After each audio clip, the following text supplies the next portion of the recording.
Assalomu alaykum hammaga. Cobalt mashinasiga qilib berilgan ishlar. Starline E96, oldi orqa registrator, ruliga multimedia управление. Mashinani yopgan payt 4 oynasini yopadi. Pagerdan mashinani zabt qilsak bo'ladi. Mashina zabt bo'lganini pagerdan ko'rsatib turadi.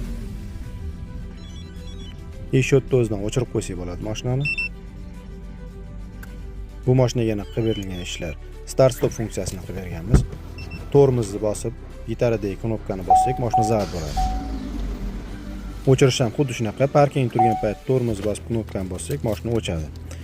Zavodskiy kalitini mashinani ochib yopib zabt qilsak bo'ladi. Yana bunga qilib bergan ishimiz, mashina skorostda ketayotgan paytda avarikasini qisqa bossak, 3 marta yonib o'chadi rahmat funksiyasi. Agar avarik kerak bo'lsa, bosib ushlab tursa, o'zini holatda ishlaydi. Mashina parking turgan paytda o'zini holatda ishlayveradi. Cobaltlarda salonchidan bagaj ochish knopkasi yo'q. Biz bunga center zamot knopkasini qilib berganmiz.